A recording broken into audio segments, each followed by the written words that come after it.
Definisi trauma dada. Trauma dada atau toraks adalah suatu kondisi trauma yang banyak terjadi di kalangan kita, terutama di Indonesia. Jadi, trauma dada ini adalah terjadinya luka atau cedera yang mengenai rongga toraks yang dapat menyebabkan kerusakan pada dinding ataupun isi dari kafum toraks yang disebabkan karena trauma tajam atau trauma tumpul. Penyebab. Dikarenakan adanya kecelakaan baik bermotor maupun mobil atau yang kita sebut dengan kecelakaan lalu lintas. Dalam trauma akibat kecelakaan, ada 5 jenis benturan atau impact, yaitu pada bagian depan, samping, belakang, berputar, dan berguling.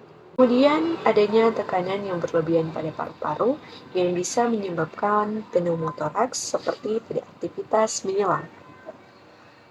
Klasifikasi trauma dada. Yang berikutnya klasifikasi trauma dada. Trauma dada dibedakan menjadi dua, yaitu yang pertama trauma tajam, pneumotoraks terbuka, hemotoraks, trauma tracheobronchial, kontusio paru, ruptur diafragma, trauma mediastinal. Kemudian yang kedua trauma tumpul, tension pneumotoraks, trauma tracheobronchial, flail chest, ruptur diafragma, trauma mediastinal, dan fraktur kosta.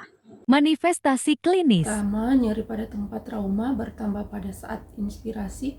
Yang kedua, pembengkakan lokal dan krepitasi yang sangat palpasi. Yang ketiga, pasien menahan dadanya dan bernafas pendek. Yang keempat, dyspnea, takipnea. Yang kelima, takikardia. Yang keenam, tekanan darah menurun. Yang ketujuh, gelisah. Yang kedelapan, batuk mengeluarkan putung bercak darah. Yang kesembilan, perfusi jaringan tidak adekuat. Yang kesepuluh, pulses paradoksus atau tekanan darah sistolik turun dan berfluktuasi dengan pernafasan. Dapat terjadi dini pada Pemeriksaan diagnostik. Yang pertama, anamnesa dan pemeriksaan fisik untuk mengetahui mekanisme dan pola dari trauma seperti jatuh dari ketinggian, kecelakaan lalu lintas, dan lain-lain. Kemudian ada radiologi atau fototoraks AP.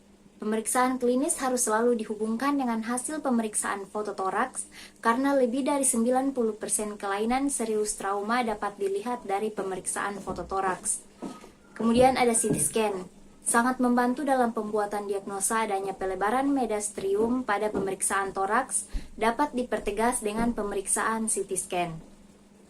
Yang selanjutnya, ekokardiografi, yaitu pemeriksaan ini sangat membantu dalam menegakkan diagnosa adanya kelainan pada jantung dan esofagus.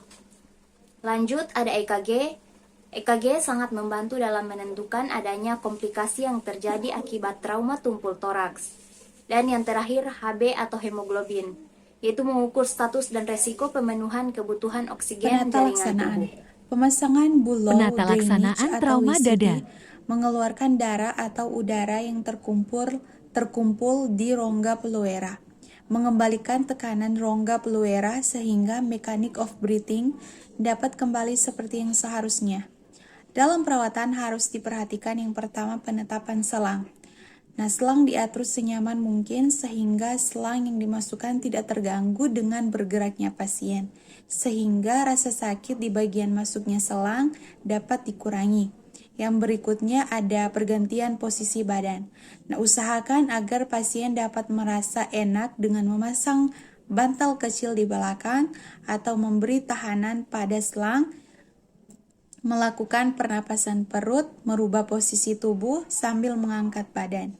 Nah, yang berikutnya ada mendorong perkembangan paru. Latihan napas dalam, latihan batuk yang efisien, batuk dengan posisi duduk, jangan batuk waktu selang diklaim, kontrol dengan pemeriksaan fisik dan radiologi.